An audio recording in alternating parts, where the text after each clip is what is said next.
Good morning, everyone. It's great to see you here today. I'm actually going to flip through a bunch of slides that we didn't. There we go. Okay. I'm Dolores Yanagihara, and I lead the Performance Measurement and Analytics area at IHA. And there's a lot going on in P4P and a lot going on at IHA. So I've got a lot to share today and not a lot of time to do it. So it's going to be fast and furious. Fasten your seatbelts, and we'll get ready to go. But before we do that, I want to acknowledge my staff. So if they could all please come to the front of the room. P4P could not happen without my staff. I've got a great team. I've got a growing team. As the program grows and gets more complex, we need more people. And so I'm just really thrilled to have the team that I have. So if each of you could just quickly, you can see their roles up here, but if you could each just introduce yourselves so that you can put a name with a face, that'd be great. Oh, yes.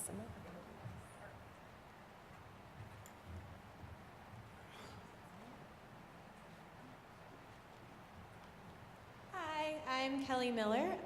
I work mostly on the clinical quality measures. I'm Lindsay Erickson, and I work on the appropriate resource use measures as well as value-based pay for performance.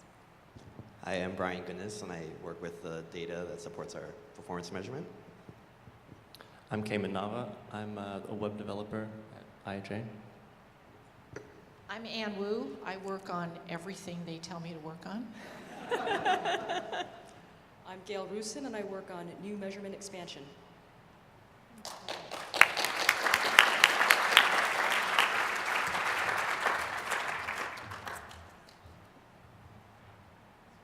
So my sincere thanks to my team. All right, so I am going to talk today a little bit about the changes that are coming to the P4P measure set, as well as some of the process and policy changes. But I want to spend most of the time talking about value-based P4P. We had the core of value-based P4P design done last year, but we've done a lot of work this year in coming up with the recommended values for the thresholds and multipliers, as well as a special methodology to address small physician organizations. And if time permits, I will also just touch on some of the other performance measurement activities at IHA. And hopefully we'll have a few minutes at the end for questions and answers. Just to provide a little bit of context, as Elaine said, we've been at this for a long time. Over a decade we've been doing P4P. And it's really, we started with quality only, we added resource, but it was still separate, a separate measurement set. And now we're really trying to integrate it all together into value-based P4P. I'm pleased to let you know that we have another health plan that will be participating this year. Sharp Health Plan will be participating for the first time this year in P4P. We have a measure set strategy that guides how we go about selecting measures. And we really, the Technical Measurement Committee really takes this seriously. The first one is to align. Let's not recreate yet another measure set. Let's use what's already out there whenever possible. And we really try hard to do that, but we're still getting comments that we need to align. So I think there's more work that we need to do in that area. We also are wanting to expand to more resource use and cost measures, specialty care. Most of our measures are primary care focused, so specialty care, and getting inpatient measures as well. And always looking for ways to strengthen the measure set in terms of ways of bringing measures together in composites or into measurement suites, and getting to that ultimate goal of outcomes measures. We have a very lengthy and comprehensive way to vet measures, and it takes a few years to actually get to the point from thinking about a measure to testing it to looking at the results and confirming yes that we do want to adopt this measure, then collecting the results and then reporting the results publicly. So it's kind of a 4-year process from start to finish, but it's one of the things I want you to know is that it is a very comprehensive process, and every step of the way, all of the committees are vetting these measures. So this is the committee structure. Ultimately, all of the committees report to the IHA board, but the IHA board did not want to kind of have hands-on. They wanted to have oversight, but really have our own committees to govern the program. Tom mentioned the P4P governance, the technical payment, and the technical measurement committees. And like I said, these are the committees that are multi-stakeholder, and they're the ones that are vetting all of the different measures and issues and payment methodologies that are part of P4P.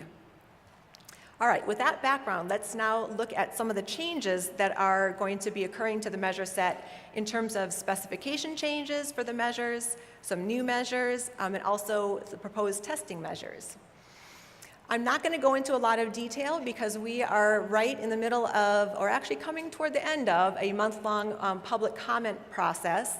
And we really, really encourage all of you to take the time to look at the public comment document where all of the changes are outlined and submit your comments. We take those very seriously, and we try to address each one in our committee deliberations.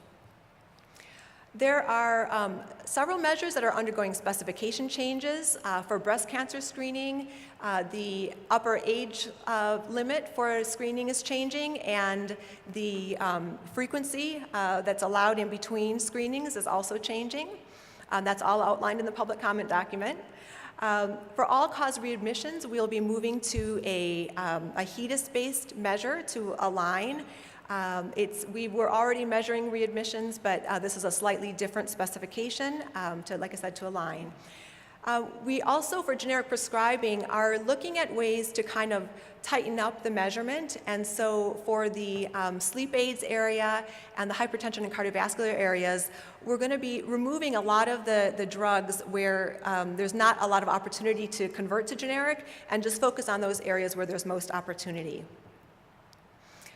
In terms of measure additions, we will be adding the HPV vaccination for males. That vaccination for females is already part of the measure set, but now we'll be adding it for males. We know that the rates are very low, but hopefully P4P can help drive that up a little bit. We also have a whole set of maternity measures. We're excited to be working with CMQCC, the California Maternal Quality Care Collaborative, to be measuring a set of maternity measures. This is one of our priority areas that we hadn't had measures for before. And so we haven't been able to test them yet. We're still trying to get all the agreements that are needed to share the data with a third party. And so we hope to get that done soon and get those measures tested this fall. We are also looking at collecting the childhood immunization measures for hepatitis A, as well as some new combination rates that include hepatitis A and rotavirus that haven't previously been collected. In terms of testing measures for measurement year 2013, there's a measure that NCQA developed on cervical cancer screening for young women. They're not supposed to be screened, and so we'll be testing that measure to look at whether that guideline is being followed or not.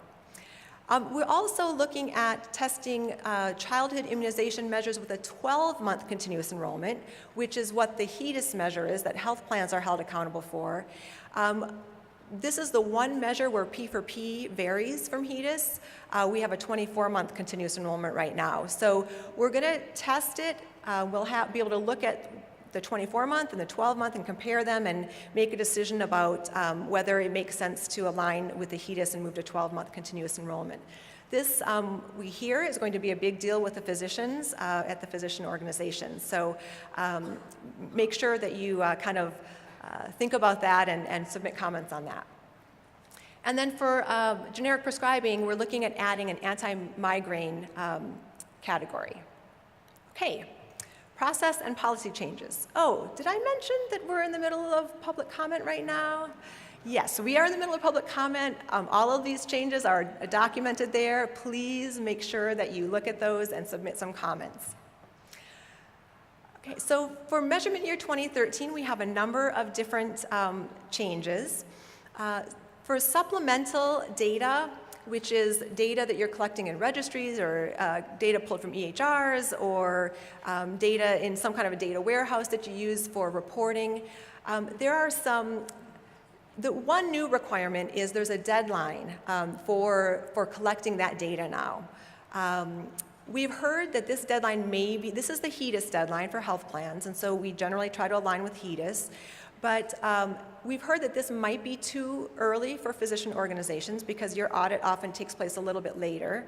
So we are going to be vetting that in our committee structure, and we will potentially move that back, but we need to work with the auditors and make sure they're going to have time to be able to audit.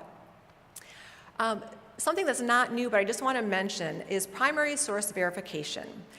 Whenever you are collecting data in some kind of a database or registry, you always should have some kind of a documentation from the primary source of that information that can be used to prove that what is entered into the database actually did occur.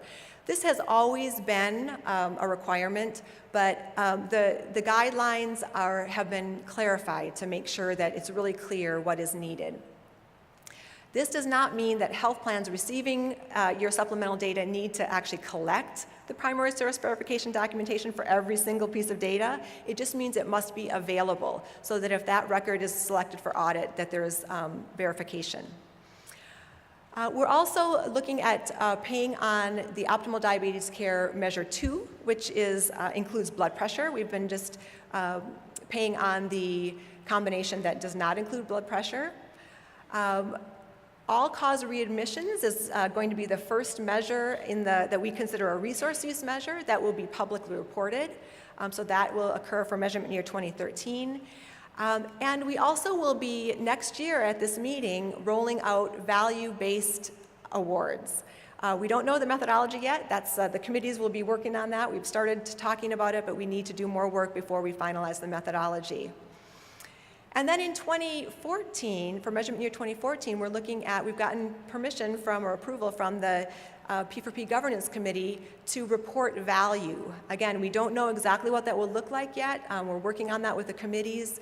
But as you'll see, we're moving toward more and more transparency.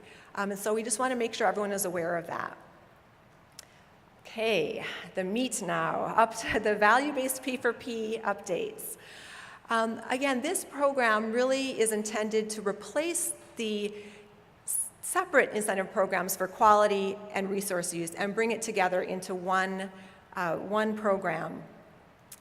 We're looking at year-over-year change for resource use and total cost of care. So in that sense, groups are really just competing against themselves in those areas.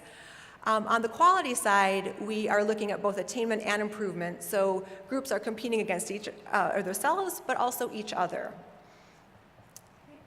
We have guiding principles that have really guided the process, and one of the things we want to make sure is inclusivity, that all of the groups have an opportunity to participate, and we also believe that the more plans that adopt this, the stronger the program will be. The tricky part is balancing wanting to reward those who are really doing well and adding value to the system, while at the same time making sure we're not going to actually add overall costs to the total system because of groups that aren't doing so well. So there always has to be a balance in making sure we're not adding costs to the system and yet rewarding those who are doing really well. Like everything with P4P, we've had a very comprehensive process of development. I won't go through all of these, but it's been a multi-year process and many steps along the way to get where we are today. As you may recall from last year and other webinars that we've done, there are 4 basic steps to the value-based P4P design. The first one is applying performance gates. So these are eligibility criteria. You must meet these requirements or you will not be eligible for the value-based P4P incentive program. Once you've met those gates, the second step is calculating the shared savings amount for each of the appropriate resource use measures. And I'll go into more detail on all of these in just a minute. And then after you have that base incentive amount based on the shared savings that you've generated, there are adjustments that are made to the incentive amount. And then finally, you would sum the incentive amounts across all of the measures. We divided the design into two different sections of the core design elements and the optional design elements. The core design is basically what I just went through, that kind of those 4 steps. That's the core design. That is what, in order for a health plan to say they're adopting P4P, they need to have all of those design elements. But there are a whole bunch of optional elements, which is really what we've been working on over the last year since the last meeting. And those are the values that are associated with the multipliers and the thresholds. There's certain design pieces that are actually optional, some of the adjustments. And so I'll go over all of those. And we've been working on those and having recommended values and approaches for those. Okay, so step by step. Step 1, there are 2 performance gates that physician organizations will need to pass in order to qualify for value-based P4P. The first one is a quality gate, and the second one is a total cost of care trend gate. So the quality gate is basically based on the quality composite score, which takes all of the quality measures in P4P for the clinical quality, the meaningful use of health IT, and the patient experience measures, and it combines them into one overall quality composite score, and that's what's used for the quality gate. We do take the higher of attainment or improvement for each measure for clinical and patient experience, and so we incorporate that part of the design in. And it's weighted the same as is recommended for the payment for each of the domains. The quality gate threshold recommendation is 10 points, which means you need to get at least an average of 1 point on every measure. And to get 1 point on every measure, it means you were either in the top quartile for that measure, so you got an attainment point, or that you closed the gap from where you started the previous year to the benchmark of the 95th percentile by at least 10%. So that's how you get 1 point. So it really shows that a group is engaged in quality if they're able to get at least 1 point on each measure. This is the distribution of scores. The average score was 27 for measurement year 2012. So as you can see, 10 is not so far away from that. So this is the distribution, and those that are below the 10 quality points would not meet that gate and would then not be able to participate in value-based P4P. The second gate that's applied is the total cost of care trend gate. This is not total cost of care amount, but total cost of care trend. So are you managing the increases in total cost? We have recommended values. For 2013 and 2014, it's CPI plus 3, which for 2012 was about 5.3%. We expect it may be a little higher, depending on the economy seems to be picking up, and so we think that the CPI will be a little bit higher. So this is based on a 3-year rolling average of CPI. We also add an 85% confidence interval to the trend to make sure that we're getting as good of a read as possible on what true performance is for the group. We know that any measurement has some noise. We don't want to be excluding groups based on noise, and so we add an 85% confidence interval, and as long as that lower confidence limit is below the total cost of care trend gate, the group will pass that gate. This is the distribution of trends from measurement year 2011 to measurement year 2012. As you can see, it varies widely. Most of those that are at the tail ends are really small groups, and like I said, it's harder to get an accurate measurement for when you have small numbers. But you can see that based on this, that 5.3% gate, if we didn't add the confidence interval, we would be excluding almost half of the groups because of the total cost of care trend gate. But when you add in the confidence interval, that actually drops to, it cuts it by more than half. So it doesn't look as bad as it seems when you add that 85% confidence interval. And just to give you an idea, when you look at the whole P4P population and what's happening with the trend, it actually has been steadily decreasing since we started measuring total cost of care. I'm guessing much in part due to the economy and the difficult times we've been going through, but also I think that there's just a lot more attention being paid to total cost of care. So that's the first step, the gates for quality and the gate for total cost of care trend. Again, once the group has passed that gate, then the second step is to calculate the base incentive amount for each of the appropriate resource use measures. And you can see the measures listed here. So basically, you're looking at the number of units of improvement that a group achieved for that particular measure, and then looking at the dollars that are associated with those improvements and the savings generated. And then the group would start out with a 50% share of the savings. There's a note in red that's very important to note, and this is one of the things that was integrated into the design to make sure that this program would not end up being cost additive, and that is that when we do the calculation for the incentive amount for each measure, that can be positive if the group made improvements on the measure. It can also be negative if the group did worse on the measure. And so those positive and negatives are actually carried through the calculation to the end. So that's something that's very different than most of the shared savings programs that are in place today, and something that's really important to note. So you're being held accountable for all of the measures. You can't just focus on one and let the others slide. You're really being held accountable for all. So that's the second step, and a really key step is calculating the base shared savings amount. The third step then is to make adjustments to that shared savings amount based on some other factors. The first one, which is a core part of the design, is the quality adjustment.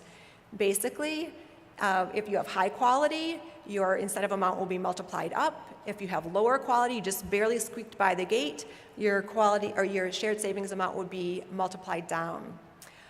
There are two optional adjusters, one for appropriate resource use attainment and one for appropriate resource use improvement. And I'll go over those in more detail in just a minute. So for the quality adjustment, this is the scale. Actually, each of these dots is one physician organization. And you'll see that there are a number of physician organizations that have a zero multiplier because they did not meet the quality gate. But once you meet the quality gate, the multipliers range from 0.65 up to 1.35. And so you can see kind of where you would fall on the scale.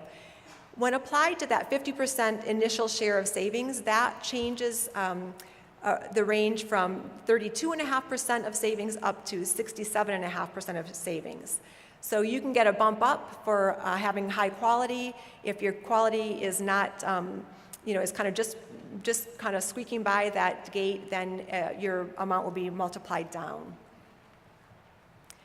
Oops, I went the wrong way. There we go. The next adjustment, which is an optional adjustment, is for appropriate resource use baseline attainment. We recognize that if a group is already performing really well on a resource use measure, it is more and more difficult to keep improving. And probably we don't want them to keep improving and keep cutting down utilization, because definitely there's some utilization that is needed. And so we don't ever want to go below that point. So what this optional adjuster does is if you have high baseline attainment, meaning you're doing really well on the measure, you will be eligible for a higher share of the savings. And likewise, if you started out at a kind of a lower level of baseline performance, there's lots of opportunity for improvement, then you would get a lower share of the savings. So when you apply those multipliers, it would actually, starting with that 50% share, it would change the range to 35% up to 65%. The next optional adjuster is for appropriate resource use improvement. This one is an upside-only adjustment.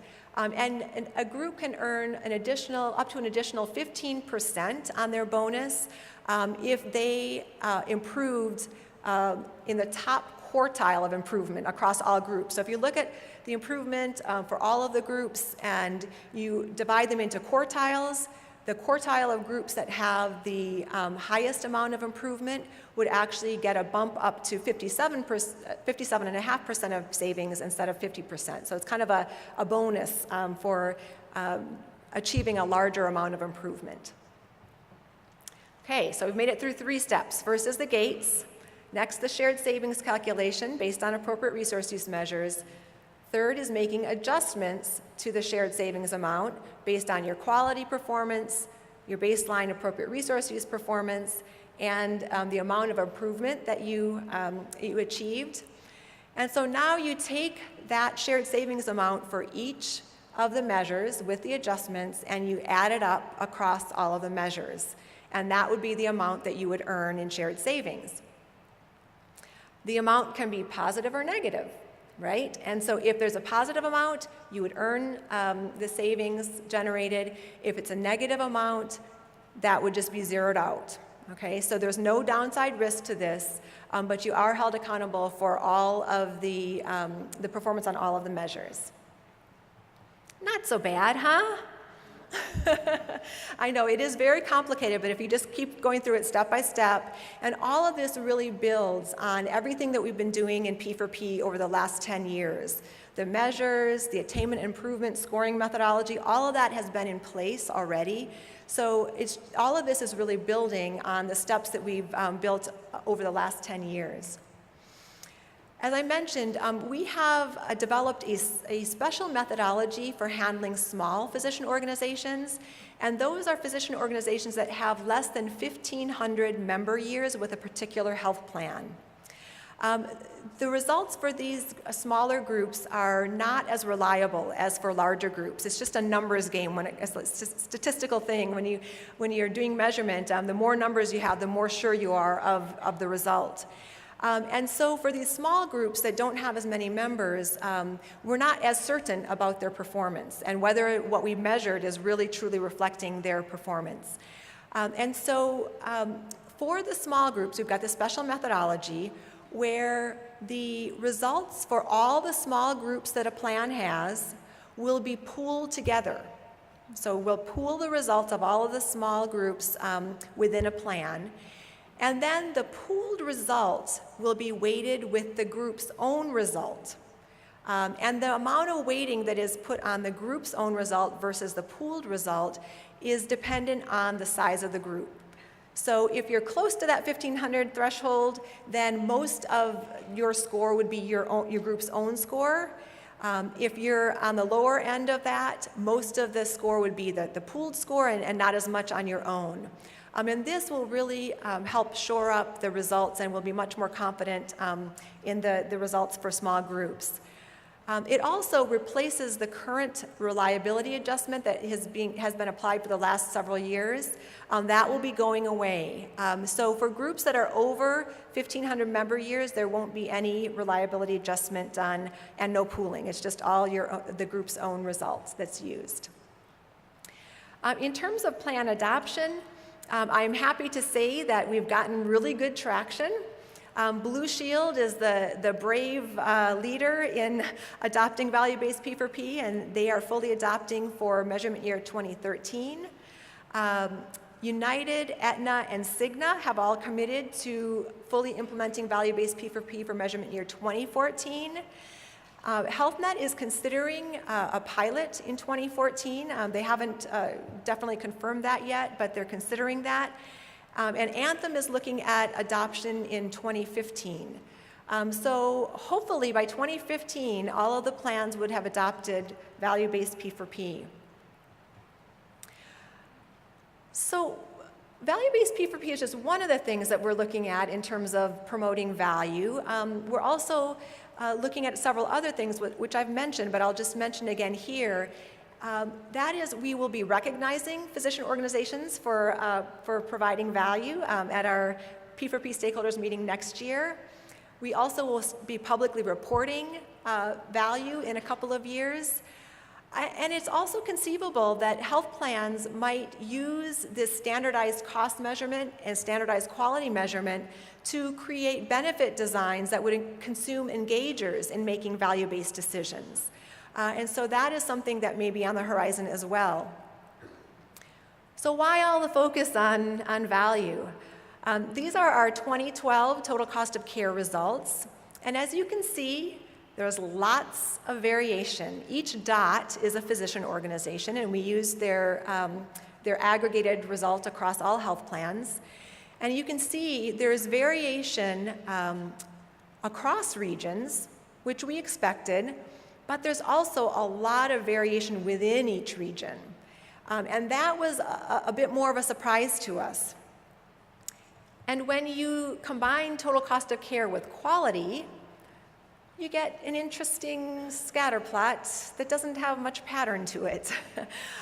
For any total cost of care amount, there's wide variation in the quality scores that are associated with that. And for any particular quality score, there's a wide range in the total cost of care associated with that. So just because you're high quality doesn't necessarily mean that you're high cost, and if you're low quality, you might not be low cost. There's really not a strong correlation at all. So that's why it's really important to have an incentive program that focuses on the total picture and not just quality alone or resource use alone. In terms of next steps, we are really wanting to help facilitate groups having enough information to be able to take action and really drive value. We want to make sure that the measure set continues to evolve and really focuses on areas of opportunity. And we really want to get that third leg of the stool, the hospitals, engaged. And we want to do hospital, we're starting to do some hospital measures. So we've got a readmissions measure, which really is kind of shared accountability between groups and hospitals. We also, the maternity measures kind of bridge that gap as well, but we'll be looking for other measures. And in one of the breakout sessions this afternoon, you'll hear about, and you'll see a kind of a mock-up of a hospital quality report that would be specific to each physician organization that we are planning to create and distribute. So we would love to get your feedback on that, along with feedback on the other reports that P4P provides. Here are some resources, one of which is a breakout session this afternoon on value-based P4P, where Lindsay and Brian will really dig into the design in a little more detail. And in particular, Brian and Lindsay created these great worksheets for each physician organization that feeds in all of your P4P data, and you can actually change different values and see what happens to your payout if you were to improve your quality or if you were to get this % share of savings. And so they will be going over those worksheets at a breakout session this afternoon. Okay, and just in case you forgot, one last encouragement to please look at the public comment document and submit your comments. Okay, actually I'm going to take that questions out for now and just whiz through other performance measurement activities very quickly. As Elaine said, the IHA board asked us to expand our measurement footprint, so you can see this huge foot up there. And so we really are trying to do that in several different areas, which I'll touch on. The first one, which you probably are all familiar with, is our Medicare 5-star measurement. So this is basically taking the Medicare stars measures and measuring at the physician organization level. We started out in 2011 with the 7 measures that were part of stars that were also part of P4P, and expanded to 17 measures for 2012.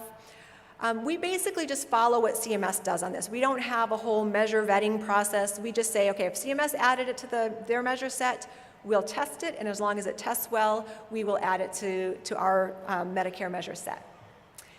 We create a report card. So this is the measurement year 2011 report card. We'll actually be updating that in the next month or so. But you can see we actually use the stars methodology, the CMS stars methodology, to assign stars to each measure as well as overall stars. And we will be testing 2 new measures this year for Medicare, the high-risk medication and diabetes treat me. These are Part D measures. We also have this managed Medi-Cal pilot that Elaine mentioned. We're very excited to be working with 5 plans in Southern California to do this. We've learned a lot from the commercial P4P program and are applying those learnings in the Medi-Cal setting. And we also are in the midst of applying for an ARC grant to be able to hopefully spread this statewide once the Blue Shield of California Foundation funded project ends next summer. And we are working with CHCF on a cancer care project. This is our first time of really trying to go deep into one clinical area. What we're doing is actually linking claims data with cancer registry data and doing measurement based on that. It's very challenging. There are very few outcomes measures that are available, but we're looking at the strongest measures that are available today and measuring those. And then we're also looking at our role. The Performance Measurement Advisory Committee asked us to develop an ACL Measure Set, which we're in the midst of. And we're, surprise, surprise, using ValueBased P4P kind of as the foundation for that. One last note, this is our current data aggregation or data collection and aggregation kind of model, which has been the same for the whole 10 years of the program. Very cutting edge at the beginning, not so cutting edge anymore because IT has come a long way since then. So we're actually piloting a direct query method of data collection that would actually allow point-to-point sharing of information. So information could flow directly from groups to plans with the proper permissions at the member level, from plans to groups. So groups can share their BMIs and their blood pressures and their lab results, and plans could share their inpatient hospital information, their pharmacy data, et cetera. So there's data that each party has that the other one wants that this method can be used for. Also, it'll allow IHA to more easily get the numerator-denominator rate for the quality measures. So we won't get member-level information. We shouldn't. We never should, and we don't want it. But we do want to know what the performance results look like, and this method could do that as well. So with that, I will open up for a few questions. And there are microphone runners, so if you have a question, just raise your hand. And I can't see very well because of the bright lights, so I'll depend on the microphone runners. Any questions? Wow. Either I was as clear as can be, or you're completely overwhelmed at this point. Oh, Tom has a question.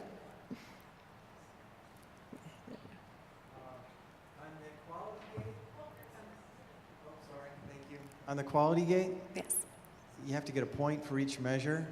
And On average. On average. Oh, on average. Okay. Right. So on the trend gate, you showed about what percent, about 75% of the groups will qualify based on the 85 threshold. Similar screen on quality based on the current methodology, about what percent of the groups would get through the quality gate? It is lower than, it's below 25%. I don't know the exact number for 2012, I'm sorry. The data are kind of new, but yeah, I know it's not 20, it's less than 25%. I think it's more like 20% maybe. Thanks. Yeah. Mm-hmm. Okay, I see a question over here.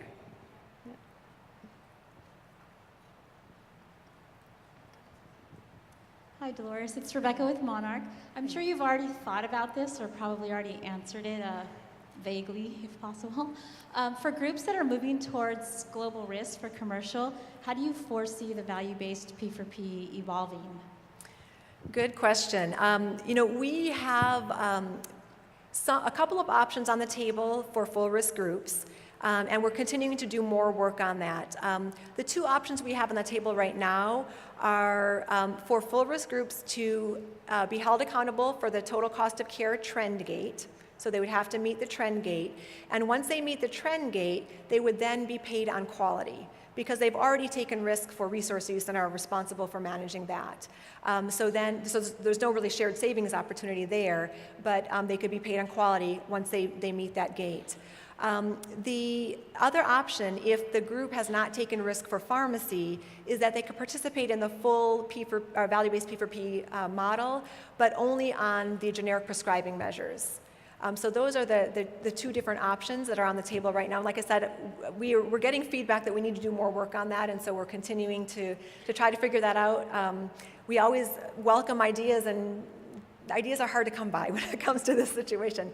The other thing is that we also think that there is a relationship with the ACOs, and so if the ACOs that are forming are actually using similar measures to what the value-based P4P measures are, then there's kind of coherence in terms of, so if a group has an ACO arrangement, it's going to align with what they're doing for value-based P4P. So we think that there's some synergies there as well.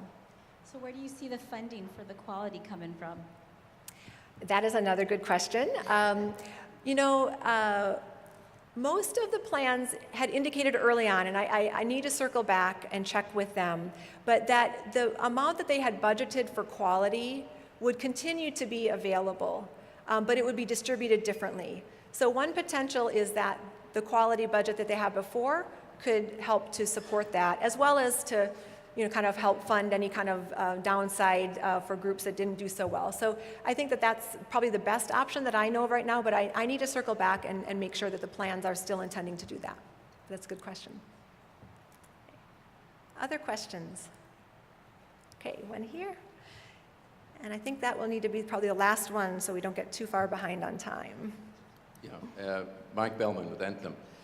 When you talked about the value, I may have missed this, the value appears to be a function of the base cost of the group, because you then reference it to the CPI plus 3%.